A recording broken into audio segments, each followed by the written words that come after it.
Hello dear students, मैं हूं सौरभ विश्वास और आप सभी का स्वागत है आपके अपने यूट्यूब चैनल ऑथेंटिक फिजिक्स में। तो 12th का 5th लेक्चर लेकर आ गया हूं मैं। फर्स्ट चैप्टर है बेटा, ये चैप्टर बड़ा इंपॉर्टेंट है। ठीक है, हम लोग कूलम फोर्स पढ़ रहे थे। क्या पढ़ रहे थे? Coulomb force.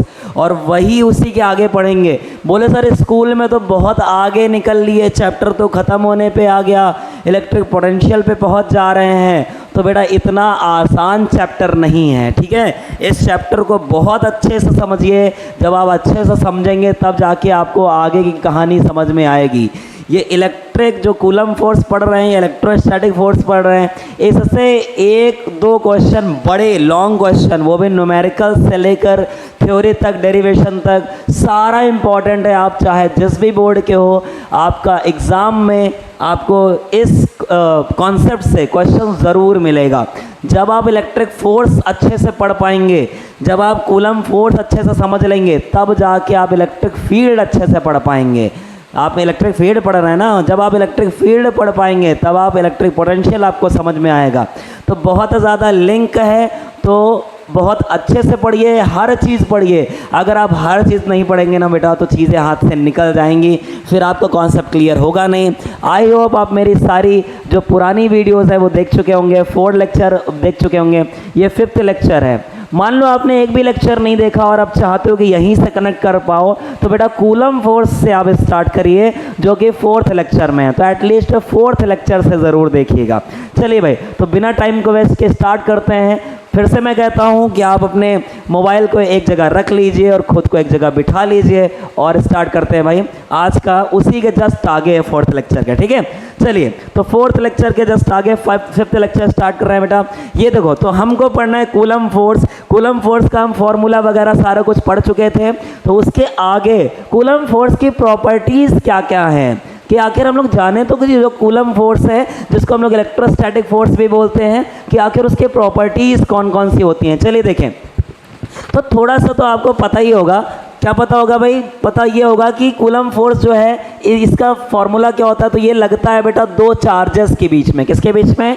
दो चार्जेस के बीच में। एक होता है कितना? Q1, दूसरा होता है कितना? Q2। इनके बीच की डिस्टेंस कितनी है? R। बेटा ये मैं पढ़ा चुका हूँ 4th लेक्चर में, तो अगर आपने नहीं देखा तो पहले वो देख कर आओ, तभी आप यहाँ से कनेक्ट कर पाएंगे। ज़रूर देखना, वो देख के फिर से यहाँ पर आप पढ़ने आइए। अगर आप देख चुके हैं या फिर आप ऑफलाइन क्लास ज्वाइन कर, अगर आप ऑफलाइन क्लास तो पढ़ते ही हैं, तो अगर आप उसमें पढ़ रहे हैं मेरे वाले बैच में, तो भी आपको अच्छा समझ में आएगा। ठीक है, चलिए तो Q1 Q2 अपॉन में कितना, Q1 Q2 दो चार्ज, उनके बीच की डिस्टेंस कितनी है? R है। हालांकि ये सेंट्रल से होते हैं, ये वाली बात मैं आपको बता चुका हूँ।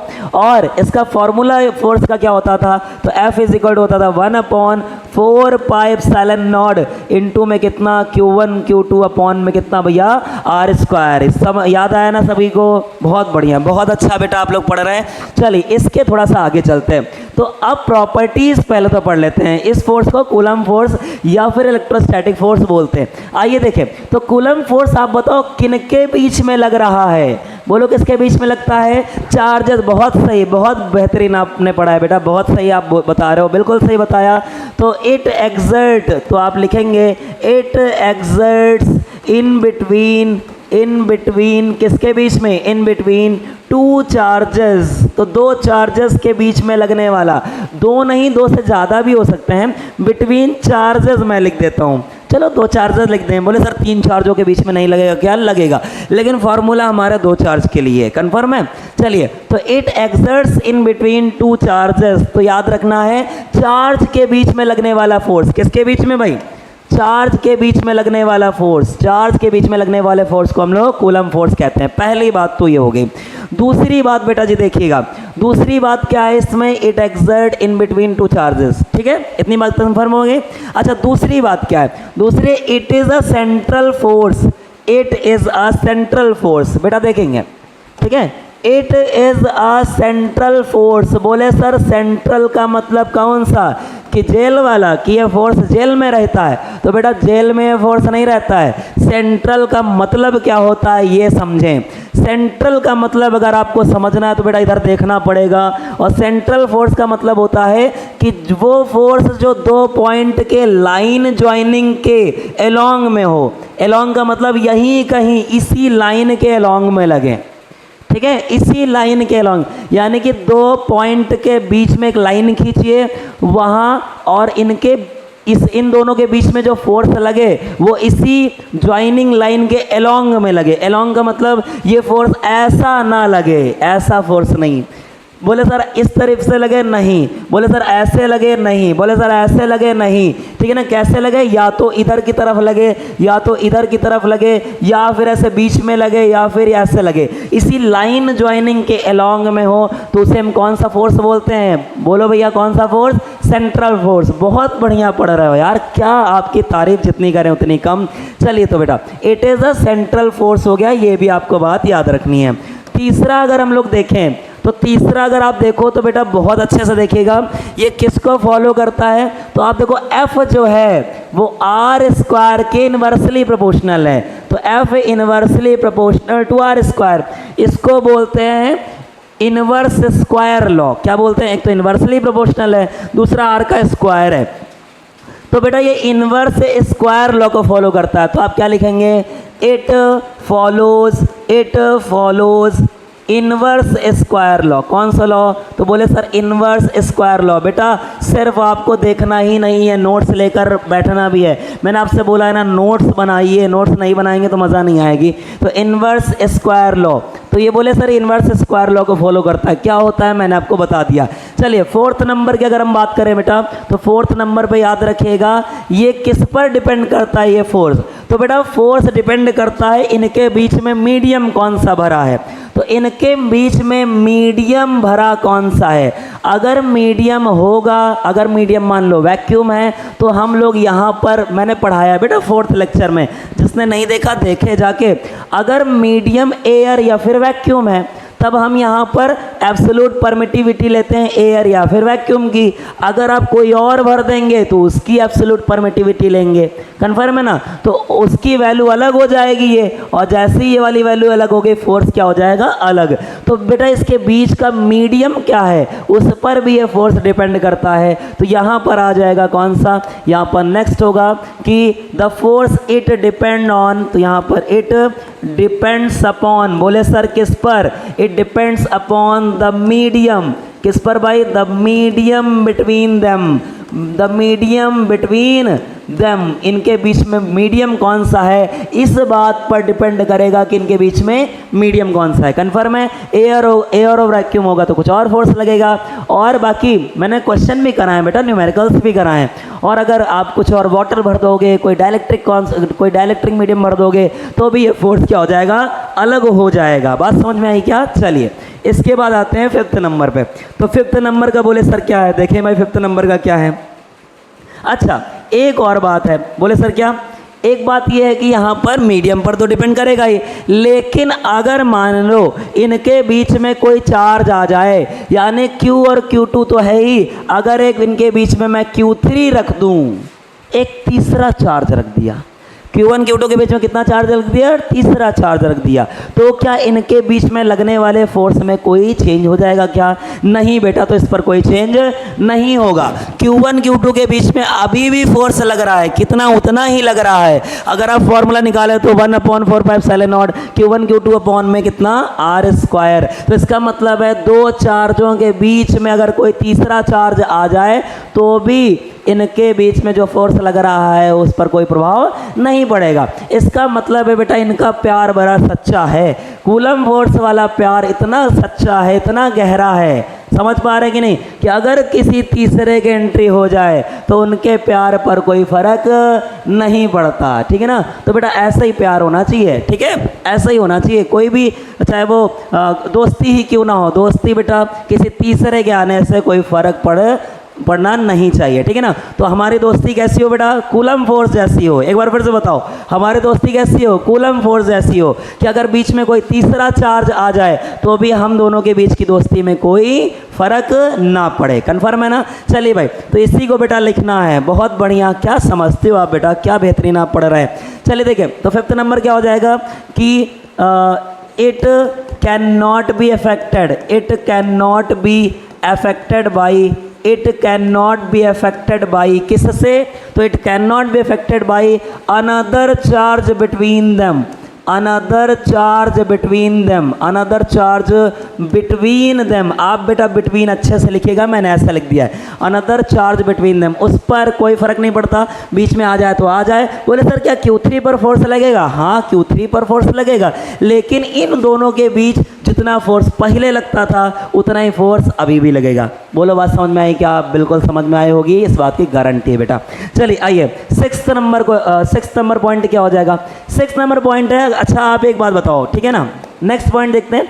अगर ये प्लस प्लस हो तो लाइक चार्जेस अट्रैक्शन या रिपल्सन? बोले सर रिपल्सन, ठीक है ना। अगर माइनस माइनस हो तो बताओ अट्रैक्शन या रिपल्सन? तो लाइक चार्जेस है, रिपल्सन है। लेकिन अगर एक हो प्लस और एक हो माइनस तो बोलो कौन सा होता है? बहुत बढ़िया, कौन सा होता है? अट्रैक्शन होता है। यानी कि लाइक चार्जेस में रिपल्सन और अनलाइक चार्जेस में अट्रैक्शन, यानी कि इसमें दोनों तरह का नेचर होता है। तो इट्स नेचर कैन बी, तो यहाँ पर लिखेंगे इट्स नेचर कैन बी बेटा, इट्स नेचर कैन बी क्या क्या हो सकता है? कैन बी आएगा अट्रैक्टिव और रिपल्सिव, यानी कि अट्रैक्टिव भी हो सकता है और रिपल्सिव भी हो सकता है। बात समझ में आई क्या? मैंने आपको दिखा दिया। इसके बाद 7th यानी कि लास्ट इसका पॉइंट क्या है? लास्ट पॉइंट थोड़ा सा कठिन है लेकिन बहुत इंपॉर्टेंट है, ठीक। अभी मैं उतना डीप में नहीं जाऊंगा उसके बारे में, लेकिन सिर्फ मैं आपको बता दे रहा हूं कि it is a central force तो है ही, लेकिन साथ में it is a conservative force. बोले सर जी ये कंजर्वेटिव फोर्स क्या है? आप बस इतना समझ लो, कंजर्वेटिव फोर्स वो होता है जिससे अगर वर्क डन किया जाए तो वो वर्क डन पाथ पर डिपेंड नहीं करता। इसका मतलब अगर साइक्लिक प्रोसेस हो तो नेट वर्क डन 0 होना चाहिए।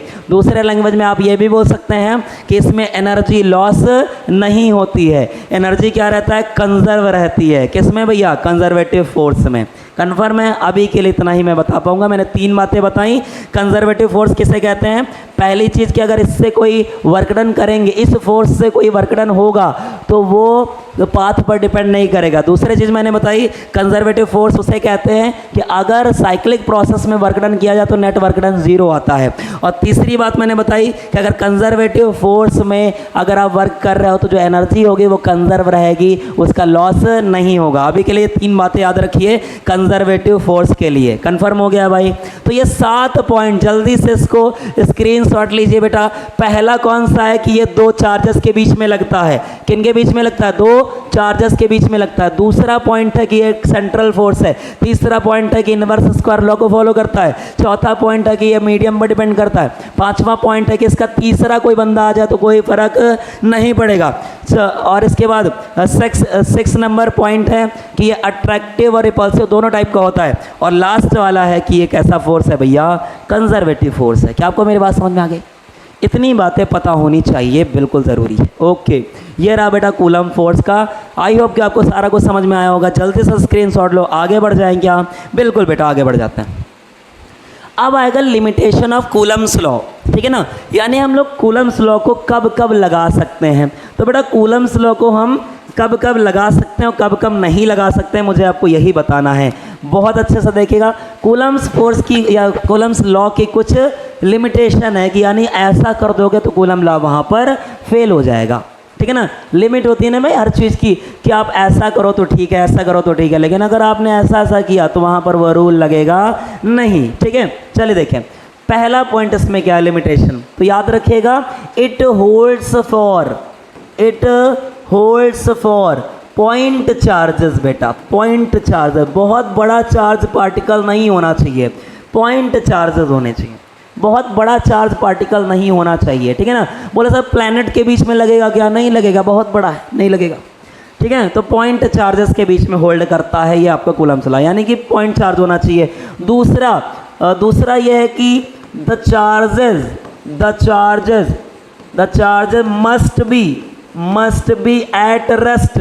कहाँ पर होना चाहिए भैया? रेस्ट में होना चाहिए। अगर चार्ज चलने लगे तो चलते हुए कूलम फोर्स लगेगा नहीं, वहाँ आप नहीं लगा सकते। अगर चार्ज बेटा चल रहा है तो वहाँ आप कूलम फोर्स लगा नहीं सकते, इस बात को याद रखिएगा। तो रेस्ट पर होने चाहिए। बोले सर एक चार्ज या दोनों चार्ज? अरे बाबा दोनों। दोनों होने चाहिए ना, दोनों होने चाहिए रेस्ट पे। मैं बता रहा हूँ रेस्ट पे दोनों ही होंगे तभी कूलम्स लॉ लगेगा, वरना आप चलते हुए कूलम्स लॉ लगा नहीं पाएंगे। चलिए तीसरा पॉइंट क्या है? तीसरा पॉइंट है कि the shape of charged particle does not be irregular. क्या कैसा? इर्रेगुलर शेप नहीं होना चाहिए बेटा। अगर इर्रेगुलर शेप हो गया यानी ऊबड़ खाबड़, आरबी क्या बोलते हैं उसको, आर्बिट्रेटरी, ठीक है ना, तो वैसा नहीं होना चाहिए। आर्बिट्री बोलते हैं सॉरी, आर्बिट्री वैसा नहीं होना चाहिए, यानी कि ऊबड़ खाबड़ नहीं होना चाहिए। अगर ऊबड़ खाबड़ हो गया स्फीयर, अगर ऐसे ऊबड़ खाबड़ हो गया बेटा तो यहाँ पर लगेगा नहीं। क्यों? क्योंकि मैंने आपको बताया कि सेंटर के बीच में, अब ढूंढो इसका सेंटर, तो ऐसे ऊबड़ खाबड़ है, इसका सेंटर ढूंढते रहो, बताओ क्या है यहाँ पर सेंटर मिलेगा? ठीक है, जब गोला का सेंटर ढूंढने में तुमको 4 दिन लग जा रहा है, इसमें तो सेंटर है ही नहीं, तो क्या इसका सेंटर ढूंढ पाओगे? नहीं हो पाएगा। तो अगर सेंटर नहीं होगा तो फिर डिस्टेंस नहीं ले पाएंगे, डिस्टेंस नहीं ले पाएंगे तो आर नहीं डिफाइन होगा, आर नहीं पता चलेगा तो हम कूलम फोर्स नहीं लगा पाएंगे। बोलो सही कि नहीं? बिल्कुल सही बेटा। तो ये 3 बातें आप याद रखिए, पॉइंट चार्ज होना चाहिए, रेस्ट पे होना चाहिए, और शेप चेंज, शेप कैसा होना चाहिए? रेगुलर होना चाहिए, एकदम ऐसा स्फीयर की तरह होना चाहिए, तब मज़ा आएगी, वरना फिर नहीं हो पाएगा। चलो भाई, इसके बाद ये तो हो गया कूलम्स लॉ के बारे में। इसी से एक और रिलेटिव है, सीबीएसई एसएससी हो चाहे यूपी बोर्ड हो, ये वाला टॉपिक इसके बाद वाला बड़ा इंपॉर्टेंट एग्जाम के लिहाज से, इसके बाद वाला बड़ा इंपॉर्टेंट है, तो उसको देखकर ही जाना। न्यूमेरिकल भी पढ़ाऊंगा, कॉन्सेप्ट भी पढ़ाऊंगा, तो आप बेटा देखकर ही जाइएगा, ठीक है ना। और आज बहुत लंबी वीडियो नहीं होगी, इतना ही पढ़ेंगे, इसके जस्ट बाद वाला कॉन्सेप्ट भी पढ़ेंगे। और वो कौन सा है? वो है आपका बेटा कंपेरिजन बिटवीन इलेक्ट्रोस्टैटिक। अरे कहाँ गया? अरे आगे नहीं, इतना तेज हमने, अच्छा बहुत तेज ऐसे बेटा, फोर्स ज़्यादा लग गया, ठीक है ना, ज़्यादा लग गया तो बहुत आगे बढ़ गया। रुको आते हैं, ये वाला था, आराम से भैया चलो, आराम से चलो, ठीक है। इनको भी बेटा ज़्यादा कर दो तो ये आगे भाग जाते हैं। चलिए, तो यहाँ पर comparison between electrostatic force and gravitational force, हमें कंपैरिजन करना है। बोले सर इससे क्वेश्चन आएगा क्या? बिल्कुल आएगा, ठीक है, इंपॉर्टेंट है। और जो इम्पोर्टेंट होगा बोर्ड में मैं वो सारा कुछ पढ़ाऊंगा बेटा, याद रखेगा, ताकि मैं अभी आप पढ़ें चाहे ना पढ़ें, नोट करें चाहे ना करें, मैं आपको बेटा एग्ज़ाम के बाद दिखा दूंगा, आऊँगा लाइव और फिर दिखाऊंगा कि ये देखो मैंने पढ़ाया था, ये एग्ज़ाम में पूछा गया, ये मैंने पढ़ाया था, ये एग्ज़ाम में पूछा गया, आज मैं बोल रहा हूँ आपके सामने, ठीक है ना। जो भी मैं पढ़ाऊँगा वो एग्ज़ाम में मैं दिखाऊँगा कि ये देखो पढ़ाया था और इससे क्वेश्चन आया, ठीक, सीना ठोक के कह रहा हूँ मैं आज। तो आप बेटा जुड़े रहिए और जितना पढ़ाओ पढ़ते रहिए, नोट्स बनाते रहिए, ठीक, और भरोसा रखिए मुझ पर, आपके अच्छे मार्क्स आएंगे, सारा कुछ इसी से निकल आएगा, इस बात की गारंटी है। चलिए आप देखें आगे, comparison between electrostatic force and gravitational force, यानी हम लोग कंपैरिजन करने वाले हैं। तो पहले तो नॉर्मल, बोले सर यही क्वेश्चन आएगा क्या? नहीं, ऐसा नहीं है कि यही आएगा, क्वेश्चन का फॉर्मेट इसके बाद है, लेकिन पहले इन दोनों को समझना जरूरी है कि आखिर ये क्या है। चलिए आइए देखते हैं। तो यहाँ पर हम ले लेते हैं इलेक्ट्रोस्टैटिक फोर्स है, तो ये किनके बीच में लगता है? तो पहले थोड़ा सा बना लेते हैं। तो यहाँ पर एक गोला बना दिया, यहाँ पर एक छोटा सा ऐसा बना दिया, और यहाँ पर एक चार्ज है Q1 और ये एक चार्ज है Q2, और इनके सेंटर के बीच की डिस्टेंस कितनी है भैया? R है। तो बोले सर फॉर्मूला क्या लगता है? तो F और कूलाम लिख दें, C लिख देंगे आप चाहो तो आप E भी, FE लिख देते हैं। FE इज इक्वल टू कितना? 1/4 पाई एप्सिलॉन नॉट इंटू में कितना? Q1 Q2 अपॉन में कितना? R²। बोले सर आपने इधर तो लिख दिया, उधर वाला भी लिखो। आओ बेटा लिखते हैं इधर भी। तो बोले सर इधर कैसे होगा? इधर आपको होगा, इधर भी मैंने 2 गोला बनाया। बोले सर सेम गोले हैं क्या? बोले नहीं, उसका चार्ज लिया है, इसका मास लेंगे। क्या लेंगे? मास। M1 M2 ले लिया मास। बोले इनके सेंटर की डिस्टेंस कितनी है भाई? तो इनके सेंटर की डिस्टेंस भी R है। बोले सर इसका फॉर्मूला क्या होगा? तो इसका फॉर्मूला FG से लिख लूँ क्या? FG is equal to capital G into में M1 M2 अपॉन में R²। बेटा M1 M2 अपॉन में R²। क्या आपको सेम थोड़ा बहुत लग रहा है क्या? बिल्कुल लग रहा है। अब आइए कंपैरिजन करते हैं एक एक करके। बहुत सारी चीज़ें आपको पता है, लेकिन जो नहीं पता है आज आपको पता चलेंगी, और इस पर किस टाइप के क्वेश्चन आने की संभावना है मैं वो भी आपको बहुत अच्छे तरीके से समझाऊंगा बेटा। चलिए देखें, तो इसमें सबसे पहला पॉइंट क्या है? सबसे पहला पॉइंट है कि ये किनके बीच में लगता है? तो ये लगता है एक्सर्ट्स इन बिटवीन। तो बोले सर इन बिटवीन चार्जेस के बीच में लगने वाले फोर्स को अभी तो पढ़ा, चार्जेस के बीच में लगने वाले फोर्स को इलेक्ट्रोस्टैटिक फोर्स बोलते हैं, जबकि मासेस के बीच में लगने वाले, देखो मास ही तो लिखे हैं तो उसमें कौन सी बहुत बड़ी बात है, तो सर जी फर्जी पढ़ा रहे हैं क्या, ऐसा नहीं बेटा, ठीक है ना, ये आपको पता होगा, आगे की चीज़ें आपको नहीं पता होंगी। चलिए ये देखते हैं। इसके बाद पहला यहाँ पर कब लगेगा, तो ये लगेगा एक्सर्ट्स इन बिटवीन, तो इन बिटवीन मासेस, मास के बीच में लगने वाला, यानी कि जो किसी भी पार्टिकल में मास होता है तो मास के बीच में लगने वाले फोर्स को क्या बोलते हैं, बोलते हैं ग्रेविटेशनल फोर्स। यहाँ पर 2 लिख सकते हो, यहाँ पर भी 2 लिख सकते हैं, 2 चार्जेस। कंफर्म हो गया भाई, आइए आगे। इसके बाद आगे चलते हैं। बोले सर आपने वहाँ पर बताया था सेकंड नंबर पर कि ये सेंट्रल फोर्स है, it is a central force. ये कैसा फोर्स है, तो it is a central force, आप चाहो तो पूरा लिख सकते हो। बोले सर ये कैसा फोर्स है, बोले सेंट्रल फोर्स किसे कहते हैं, मैंने वहाँ भी बताया, यहाँ भी बताऊँगा बेटा। सेंट्रल फोर्स कहते हैं जब 2 पॉइंट के बीच जो लाइन उसको जोड़ रही है, जब उसी के लॉन्ग फोर्स लगने लगे, ना ऊपर लगे ना नीचे लगे, उसी के अलॉन्ग लगने लगे, चाहे वो अंदर चाहे वो बाहर, कहीं भी उसकी अलॉन्ग लगे, ये वाले नहीं, अगर अलॉन्ग लगे तो हम उसे सेंट्रल फोर्स बोलते हैं। तो बेटा याद रखिएगा, मासेस के बीच में जो ग्रेविटेशनल फोर्स लगता है ये भी अलॉन्ग ही लगता है, और अलॉन्ग लगेगा तो बोले सर ये भी सेंट्रल फोर्स है, अरे वाह तुम तो कॉन्सेप्ट ही समझ गए बेटा, ठीक है ना। तो ये क्या है, ये भी सेंट्रल फोर्स है, it is also a central force, तो ये भी सेंट्रल फोर्स है, कन्फर्म। तो ये भी सेंट्रल फोर्स हो गया। आइए तीसरा चलते हैं। तीसरे में आप फार्मूला देखकर बताओ, अच्छे से फार्मूला देखकर बताइए, क्या इसमें इनवर्स स्क्वायर लॉ फॉलो हो रहा है।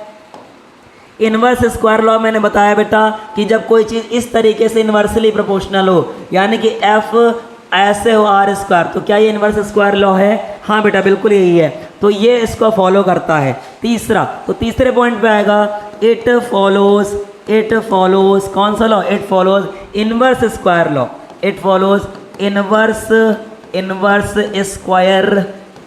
Square law. बहुत बढ़िया पढ़ रहे हो। बोले सर जी इसमें बताओ, इस वाले में, तो इसमें हम कहाँ हैं बताएं, आप नहीं देख पा रहे हो क्या, बताओ भाई इसमें इनवर्स स्क्वायर लॉ फॉलो होगा कि नहीं। बिल्कुल सही, फिजिक्स आने के लिए दिमाग का होना ज़रूरी नहीं, आँखें होना ज़रूरी है बेटा। अगर आपके पास आँखें हैं, ठीक है ना, आपके पास आँखें हैं, बोलने के लिए ज़ुबान है, लिखने के लिए हाथ है, तो बेटा फिजिक्स पढ़ाने के लिए आपको दिमाग की कोई आवश्यकता नहीं है, ठीक है। मैं पढ़ाऊंगा आपको, सारा कुछ समझ में आएगा। बोले सर देखो एफ जी लिखा है ऊपर और आर स्क्वायर लिखा है नीचे, बताओ ये इन्वर्सली है डायरेक्टली, तो बोले सर ये है इन्वर्सली, और इन्वर्सली में स्क्वायर लगा है तो इसी को तो बोलते हैं इन्वर्स स्क्वायर लॉ। तो यहाँ पर भी ये भी किसको फॉलो करता है, तो इट फॉलोज, सेम उसी की तरह it also follows inverse square law. कौन सा लॉ, इनवर्स स्क्वायर लॉ। बहुत बढ़िया बेटा, इनवर्स स्क्वायर लॉ, बहुत अच्छा है, बहुत बढ़िया आप लोग पढ़ रहे हैं। चलिए ये 3 पॉइंट समझ में आ गए। बोले सर कितने पॉइंट लिखेंगे, कम से कम देखते जाइए कितने पॉइंट लिखे हो, काउंट करके फिर बताना। अच्छा चलो अभी गेस करके बताओ कितने पॉइंट लिखने वाले हैं। 1 2 3 4, चलो ऑप्शन देता हूँ, 4 6 8 9, जल्दी से अभी बता दो, अभी कमेंट में बताओ कि 4 6 8 9 इनमें से कितने में पॉइंट्स यहाँ पर लिखने वाला हूँ। 4 6 8 9 जल्दी से कमेंट करो और बताओ हमें, ठीक है। ठीक, बोले सर पहले जो सही बताएगा उसको क्या मिलेगा, कुछ नहीं मिलेगा, इधर आओ, ठीक इधर आओ, बस एक लाइक मिलेगा और बेटा और रिप्लाई भी मिल जाएगा। चलो इधर देखें, अब आते हैं आगे 4th नंबर पे। 4th नंबर पे मैंने आपको बताया था कि इसके बीच में अगर कोई मीडियम है, अगर इसके बीच में कोई मीडियम है बेटा, इस तरीके से अगर इसके बीच में कोई इस तरीके से मीडियम है तो क्या ये फोर्स मीडियम पर डिपेंड करता है, तो बिल्कुल करता है, अभी भी पढ़ा के आए हैं। तो यहाँ पर इट क्या करेगा, डिपेंड अपॉन, इट बेटा डिपेंड्स अपॉन किस पर, इट डिपेंड्स अपॉन मीडियम। 2 चार्जों के बीच में मीडियम कौन सा इस पर डिपेंड करेगा। लेकिन याद रखेगा अभी तक जो आपने पढ़ा कि ये तीनों चीज़, सब चीज़ें तो सेम हो रही, यहाँ पर चार्ज के बीच में, वहाँ पर मास के बीच में, ये भी सेंट्रल वो भी सेंट्रल, ये भी इनवर्स स्क्वायर वो भी इनवर्स स्क्वायर, लेकिन यहाँ पर ये मीडियम पर डिपेंड नहीं करेगा। तो याद रखें it does not depend on, तो डिपेंड अपॉन बोले सर किस पर, मीडियम पर, तो ये मीडियम पर डिपेंड नहीं करेगा। क्या आपको मेरी बात समझ में आई? अच्छे से पढ़ते रहिए, पढ़ेंगे तभी आगे बढ़ेंगे, ठीक है। देखो बाकी सारी चीज़ों के लिए बहुत समय है, याद रखिएगा बाकी सारी चीज़ों के लिए बहुत समय है। ये आपका 12th है, आप सिर्फ इसमें पढ़ाई पर ध्यान दें, ठीक है। बोले सर रील्स बनाना है वो बाद में बना लीजिएगा, सर आप भी तो बनाते हैं, मेरा 12th का एग्ज़ाम नहीं है, ठीक है। तो आप लोग अच्छे से पढ़िए, आपका एग्ज़ाम है बेटा, मेरा एग्ज़ाम निकल गया, तब तो ये सब हुआ ही नहीं करता था, तब डिस्ट्रैक्शन कम था। चलिए आइए देखिए, अब आते हैं किस पर, 5th नंबर पे। और 5th नंबर पे मैंने क्या बताया था, मैंने कहा था कि अगर इनके बीच में कोई तीसरा चार्ज आ जाए, कोई तीसरा आ गया है, समझ रहे हैं कि नहीं, कोई तीसरा आ गया है, तो इनके बीच जो फोर्स लग रहा था, इनके बीच जो प्यार था, इनके बीच जो दोस्ती थी, उस पर कोई फ़र्क नहीं पड़ेगा। बात समझ में आई ना? तो बोले सर ये बीच में अगर तीसरा कोई चार्ज हो तो उस पर डिपेंड नहीं करता, ठीक है। तो आप लिख दोगे can not be affected by, तो यहाँ पर होगा can not be affected by, can not be affected by किससे, तो can not be affected by another charge, दूसरा कोई चार्ज है तो उससे इनके बीच की दोस्ती में कोई फ़र्क नहीं पड़ता। बोले सर क्या इनके बीच भी ऐसा है, तो इनके बीच भी ऐसा ही है, और बेटा ऐसा ही होना चाहिए भी, आप समझ रहे हैं ना, ठीक है। किसी तीसरे के आने से आप अपने जो दोस्ती है उसके संबंध को ख़राब मत कीजिए, तभी अच्छा है, तभी आपकी दोस्ती सच्ची मानी जाएगी। चलिए देखें, तो यहाँ पर आएगा आपका 5th नंबर, ठीक है। आओ इधर बेटा, तो 5th नंबर क्या होगा, तो 5th नंबर होगा कि अगर इसके बीच में कोई तीसरा मास वाला आ जाए, ये दिखना बंद हो जाए, तो क्या यहाँ पर इसके बीच में जो फोर्स है वो ग्रेविटेशनल फोर्स, क्या उसका फ़र्क पड़ जाएगा, तो याद रखिएगा फ़र्क नहीं पड़ेगा। तो यहाँ पर भी लिख सकते हैं it can not be affected by, not be affected by another mass between them, another mass लिख के छोड़ दे रहा, अनदर मास, चलो अच्छा लिख दे रहे हैं बिटवीन देम, उनके बीच में बेटा कोई भी तीसरा आ जाए, याद रखिएगा आपके बीच में चाहे कोई भी तीसरा आ जाए, आपकी दोस्ती के बीच में, आपकी दोस्ती में कोई दरार नहीं आनी चाहिए, क्योंकि आपकी दोस्ती सच्ची होनी चाहिए, और अगर दरार आ रही है तो याद रखना वो दोस्ती सच्ची नहीं है। आइए बेटा देखें इधर, तो ये आपका आ गया 5th नंबर। अब आते हैं इसके आगे। बोले सर जगह तो बढ़ गई, जल्दी से स्क्रीनशॉट लो, मैं अभी ऐसे कर दूंगा तो ये सब गायब हो जाएगा, ठीक है ना। ये जादू की छड़ी है बेटा, इसको जैसे ऐसे करूँगा ये पूरा गायब हो जाएगा। जल्दी से स्क्रीनशॉट लीजिए।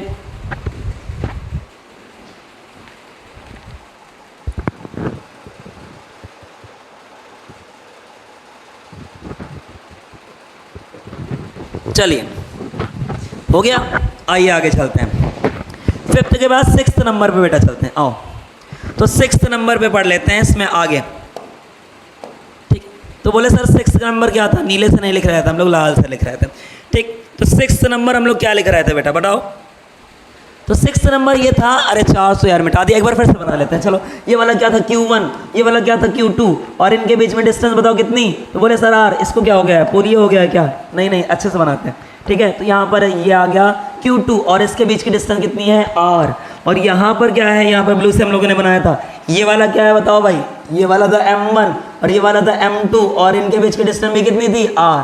जल्दी से देखकर बताइए, अगर ये प्लस हो और ये प्लस हो तो अट्रैक्शन या रिपल्सन, तो मैंने पढ़ाया था लाइक चार्जेस में रिपल्सन और अनलाइक चार्जेस में अट्रैक्शन, यानी कि ये 5th नहीं 6th पॉइंट होगा। और 6th पॉइंट में क्या है, इट मे बी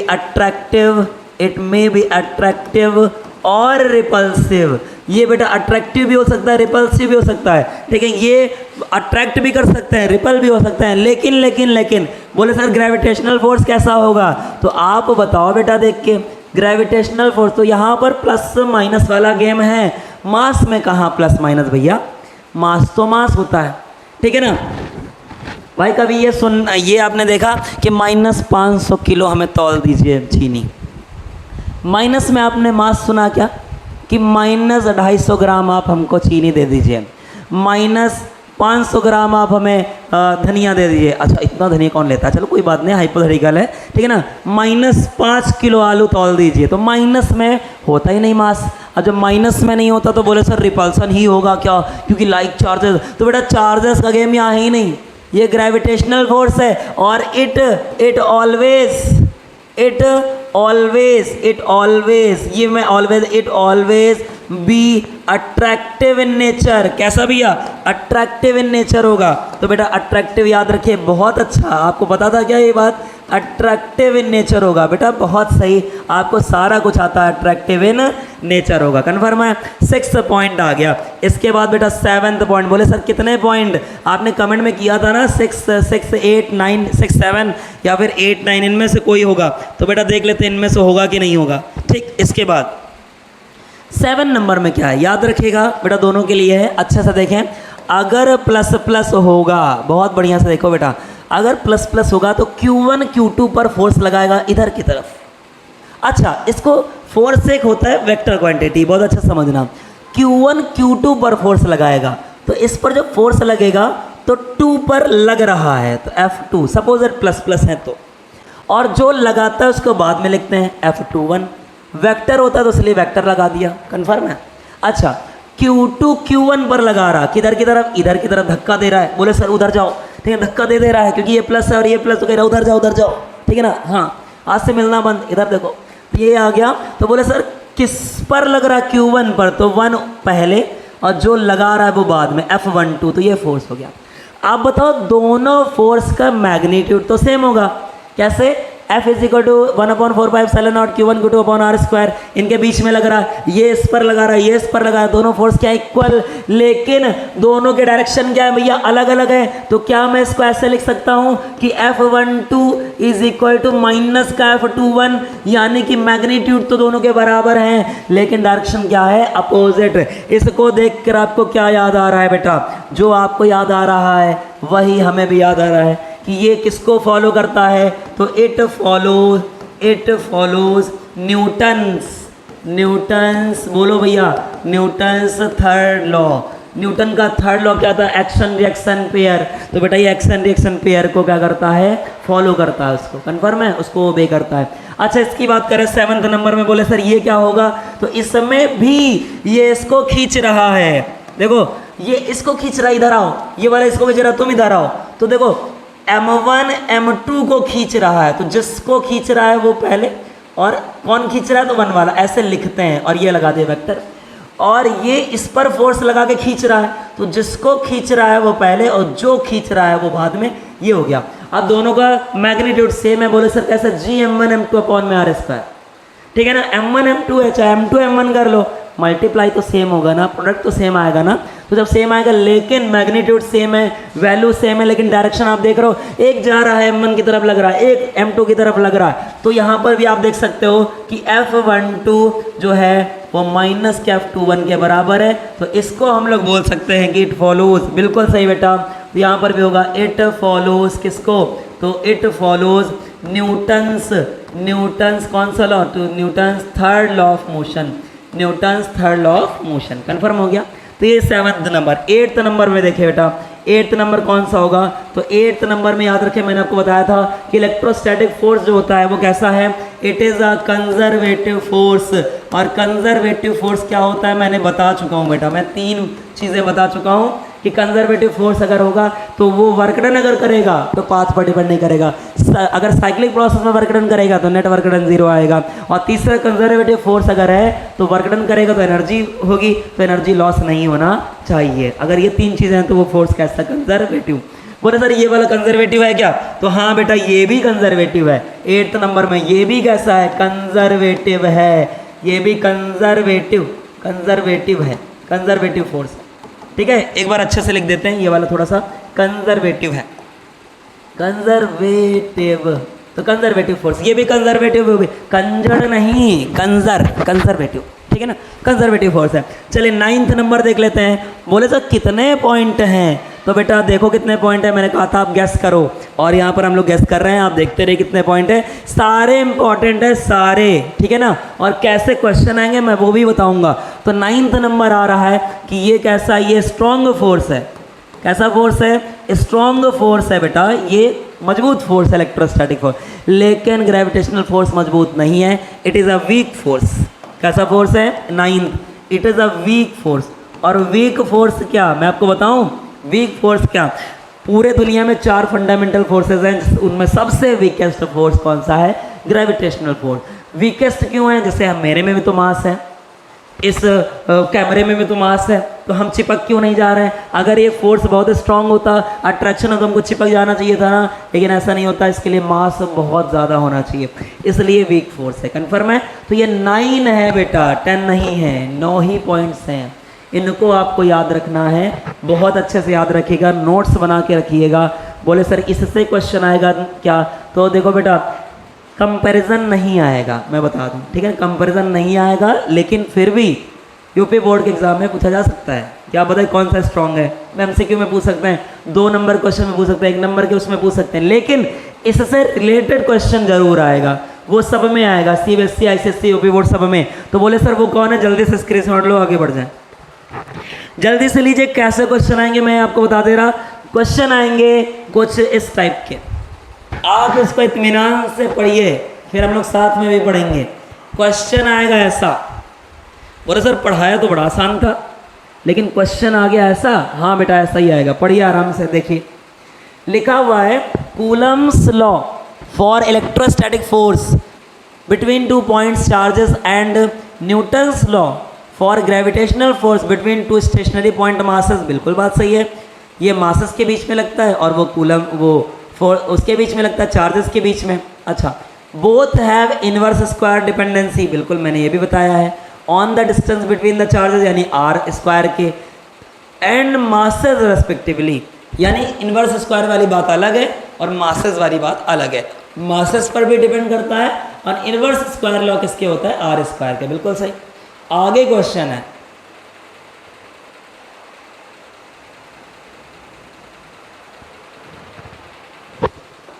आगे क्वेश्चन कौन सा है ये देख लो।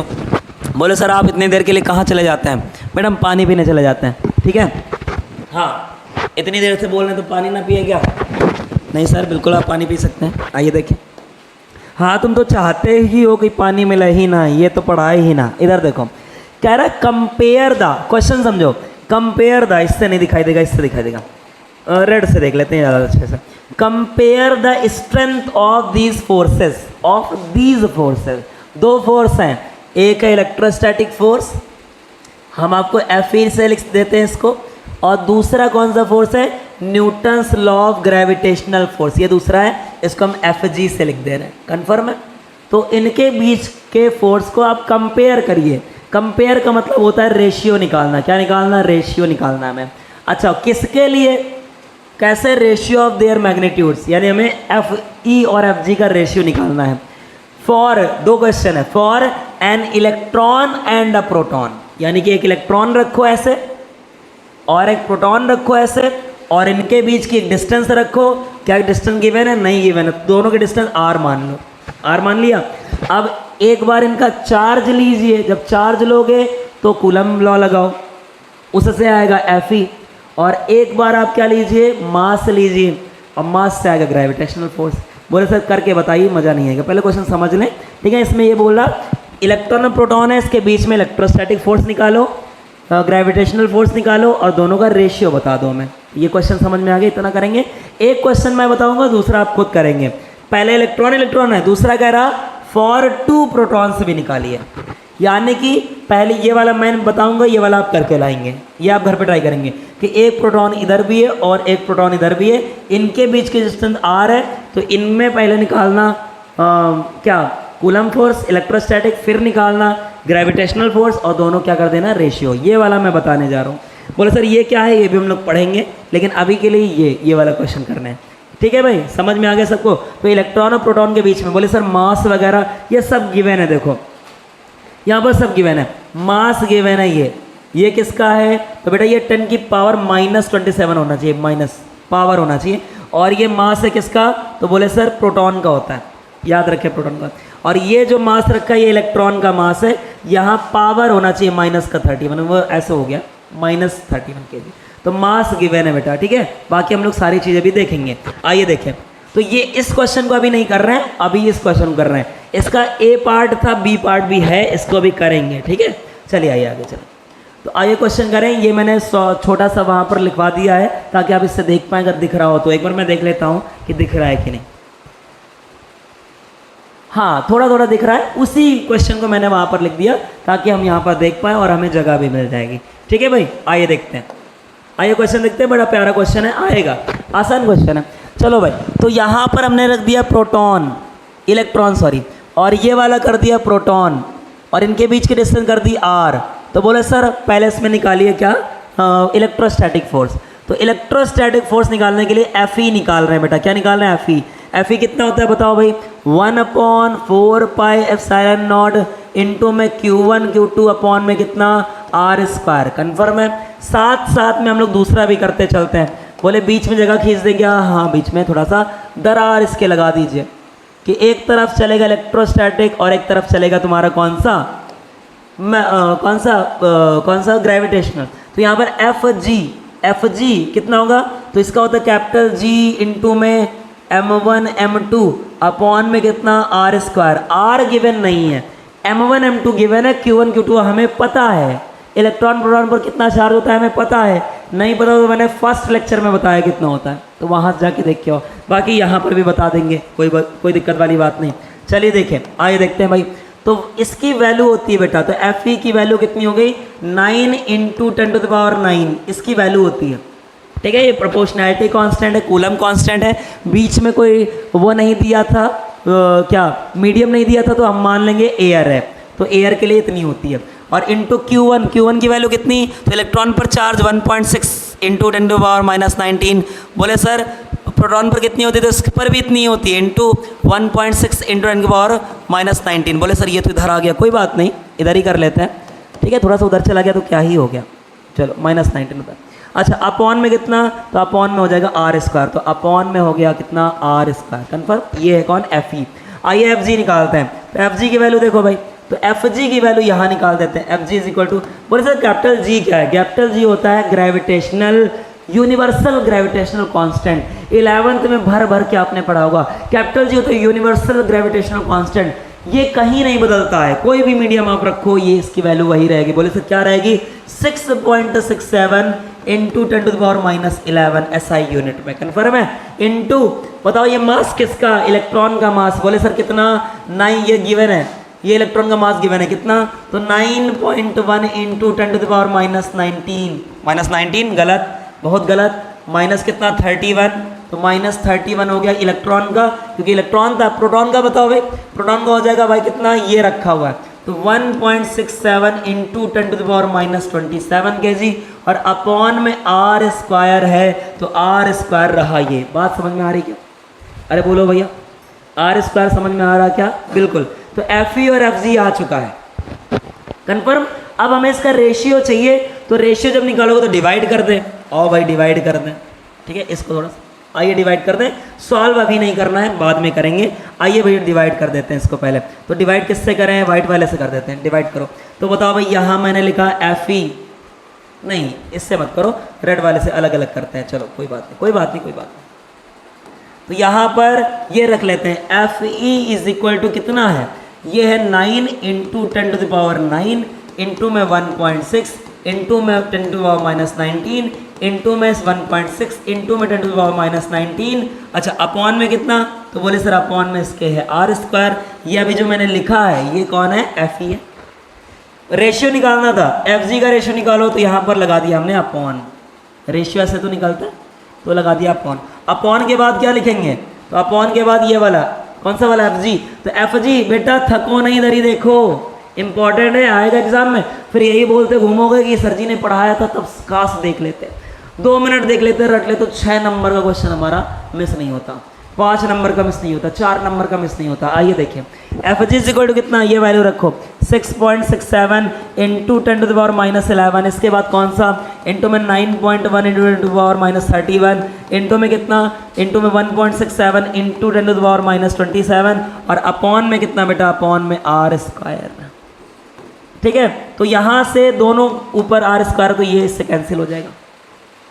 कितना आएगा? तो यहाँ पर बेटा आएगा, इस पूरे को जब आप सॉल्व करेंगे तो ये आएगा Fe अपॉन में Fg, और बेटा मेरा यकीन माने इसकी वैल्यू आएगी 2.24 या फिर 2.27 आप लिख सकते हैं। कितना लिख सकते हैं? 2.27। चलिए बहुत बढ़िया, ये आएगा बेटा 2.27 × 10⁻39, इतना आएगा। बोले सर आपने तो याद कर लिया। नहीं ऐसा नहीं है, अब याद कर लो, अब जल्दी है, टाइम है, अब कहाँ कट्टम पीटी मचाएं। फिर भी मैं थोड़ा सा इजी करके देता हूँ आपको। कैसे? इस 9.1 को 9 ही लेना, तो 9 से 9 कैंसिल हो जाएगा। ठीक, 1.67 को 1.6 ही लेना, तो इससे ये और ये कैंसिल हो जाएगा। ठीक, अब कुछ भी नीचे कैंसिल नहीं हो रहा। अब यहाँ 1.6 बचा है, नीचे 6.67 बचा है, तो इसको ऐसे ही रखना। पावर सॉल्व करना कोई बड़ी बात नहीं है। तो ये 19, 19, 38 और यहाँ पर 9 चला गया, तो वो बचेगा 29। तो 10⁻⁻29 बचेगा। ठीक है, और इधर देखिए अगर तो यहाँ पर ये माइनस सबको ऐड कर लेना। तो ऐड कर लेते हैं भाई, 27, 31 और 11 देखते हैं भाई। तो एक एक इससे ले लो और एक एक इस पे जोड़ दो। 30, 20, 50 और 10, 50 और 10 कितने होते हैं? 60 और 9 69 सॉरी 69, वो भी कैसे? माइनस का। अब देखो थोड़ा समझ में आ रहा है ना? ठीक है, थोड़ा समझ में आ रहा। और अगर ये जाएगा ऊपर, तो ऊपर जाएगा तो प्लस में हो जाएगा, तो वैल्यू तो प्लस में आएगी। और जब इसको आप डिवाइड करोगे तो ये डेसिमल हटाओगे तो बढ़ाओगे। ठीक है ना, ऐसे कर लेना। आंसर पक्की बात है यही आएगा, मैंने करके पहले देख रखा है। चलिए, तो ये आपका आ गया आंसर। इतना था बेटा, सॉल्व करना पड़ेगा। मैथ्स को इसमें न्यूमेरिकल में होती है। तो ये क्वेश्चन हो गया। बोले सर जी दूसरा वाला क्वेश्चन अच्छे से देख लीजिए भाई, कैसे किया। ये पहला क्वेश्चन था, आपको घर के लिए मैंने क्वेश्चन दिया है, घर के लिए ये है। अब आपको क्या करना है? 2 प्रोटॉन के बीच में निकालना है, यानी कि इसको भी प्रोटॉन कर देना। और जब प्रोटॉन करोगे तो ये तो नहीं बदलेगा, क्योंकि प्रोटॉन पर भी चार्ज इतना ही होता है, लेकिन ये बदल जाएगा, मास बदल जाएगा ये वाला, क्योंकि यहाँ पर भी अब प्रोटॉन का ही रखना पड़ेगा, जबकि पहले इलेक्ट्रॉन का रखा था। कन्फर्म है ना? चलिए, बहुत बढ़िया। अब आइए आगे। इसके बाद क्या पूछ रहा? Estimate the acceleration of electron and proton due to the electrostatic force of their mutual attraction when they are 1 angstrom apart. ठीक है, बोले सर इसका मतलब समझाइए, जल्दी से स्क्रीनशॉट लीजिए, फिर मैं समझा के छोड़ेंगे बेटा। ठीक है, आइए देखते हैं। स्क्रीनशॉट लीजिए, ले चुके होंगे, नहीं लिया तो जाके एक बार फिर से पीछे से लीजिए। अब देखो क्वेश्चन क्या है, क्वेश्चन क्या बता रहा। क्वेश्चन कह रहा estimate the acceleration of electron and proton. Acceleration हम लोग पता करेंगे due to the electrostatic force, electrical force of their mutual attraction when they are 1 angstrom apart. इसका मतलब है कि एक इलेक्ट्रॉन है और एक प्रोटॉन है, इसके बीच में म्यूचुअल अट्रैक्शन हो रहा, बिल्कुल हो रहा, लेकिन वो अट्रैक्शन किसका है? ग्रेविटेशनल नहीं, उसने कहा इलेक्ट्रिकल फोर्स। यानी कि इसके बीच में फोर्स कितना लगेगा? Fe वाला लगेगा। कितना? 1/4 पाई एप्सिलॉन नॉट इनटू में कितना? Q1 Q2 अपॉन में कितना? r²। तो बोले सर आप ये क्यों निकाल रहे? तो उसने तो एक्सेलरेशन पूछा है। तो बेटा आप टेंशन ना लो, हम ये वाला F निकालेंगे और इसी F को किसके बराबर कर देंगे? ma के, क्योंकि यही वो फोर्स है जिसकी वजह से अट्रैक्ट हो रहा है। इलेक्ट्रॉन प्रोटॉन को खींचेगा, प्रोटॉन इलेक्ट्रॉन को खींचेगा, तो ये दोनों आपस में मिलने लगेंगे। कन्फर्म है कि नहीं? तो इसका कितने एक्सेलरेशन से मिलेंगे वही बताना है। कितने एक्सेलरेशन से मिलेंगे बेटा, वही बताना है। ठीक है ना? चलिए, तो यहाँ पर फोर्स दोनों पर सेम लगेगा, तो फोर्स निकाल लेते हैं। कितना भैया? तो बोले 9 × 10⁻9। बोले सर बीच के डिस्टेंस गिवन है क्या? बिल्कुल गिवन है, 1 एंगस्ट्रॉम। तो 1 एंगस्ट्रॉम को हम लोग बदल सकते हैं किसमें? मीटर में, 10⁻⁻10 मीटर रख दे। चलिए भाई, 9 × 10⁻9 इंटू में Q1 की वैल्यू 1.6 × 10⁻−19। प्रोटॉन पर भी चार्ज इतना ही होता है, 1.6 × 10⁻−19। थोड़ी देर और, बस ये लास्ट क्वेश्चन है और यही एग्जाम में आ जाएगा, तो फिर आपको दिक्कत हो जाएगी। अपॉन में बेटा आर कितना? 10⁻−10 का होल स्क्वायर। समझ में आया कि नहीं? अरे बोलो भाई, समझ में आया? चलो, इसको सॉल्व करना कोई बहुत बड़ी बात नहीं है, क्योंकि 1.6 और इसका ये जो होता है ये होता है 256। वो कर लोगे, 9 का मल्टीप्लाई कर लेना, तो ये आएगा 9 × 2.56 इंटू पावर। सॉल्व करने में कोई दिक्कत वाली बात नहीं है। 19 में से 9 चलेगा 10, और माइनस का 10 और माइनस का 19 होता है 10⁻−39 ऊपर हो गया। सॉरी 39 नहीं, 29 ऊपर हो गया, 1910 29। नीचे कितना है? नीचे वो 10⁻−20 ये हो गया। ये जब ऊपर जाएगा तो ये हो जाएगा 10⁻−9, तो 10⁻−9 हो जाएगा बेटा। ठीक है, अब इसको तो सॉल्व कर ही सकते हो। इतना कर लिया। इतना करने के बाद ये बेटा फोर्स आया है। अब बताओ किसका एक्सेलरेशन चाहिए? अगर आपको एक्सेलरेशन चाहिए तो हमें पता है F इज इक्वल टू होता है m इंटू ए। अगर आपको a चाहिए तो a बराबर आएगा F अपॉन m। अगर आपको इलेक्ट्रॉन का e चाहिए, इलेक्ट्रॉन का एक्सेलरेशन चाहिए तो मास किसका, इलेक्ट्रॉन का। अगर आपको प्रोटॉन का एक्सेलरेशन चाहिए तो फोर्स तो दोनों सेम लगाते हैं, अपॉन में मास किसका, प्रोटॉन का। रख देना, आपको आंसर आएगा। और जो भी आंसर आए मुझे वो कमेंट करके आप ज़रूर बताएंगे। बात समझ में आ गई? तो ये था आज का पूरा। ये बेटा बड़ा इंपॉर्टेंट क्वेश्चन है, इस क्वेश्चन को याद कर लीजिएगा, 2-4 बार लगाइएगा। ये कंपैरिजन वाला क्वेश्चन किसी भी बोर्ड में पूछा जा सकता है, यूपी बोर्ड में आने के चांसेस कम है, मैं पहले ही बता दूँ, ठीक है। चलिए बाकी कंपैरिजन, इसके पहले वाले कंपैरिजन ज़रूर याद कर लीजिएगा। चलिए तो आज की क्लास बेटा यहीं तक रखते हैं। आपने बहुत अच्छे से पढ़ा है, आज की क्लास यहीं तक, बाकी पढ़ेंगे नेक्स्ट टाइम पे। जय हिंद।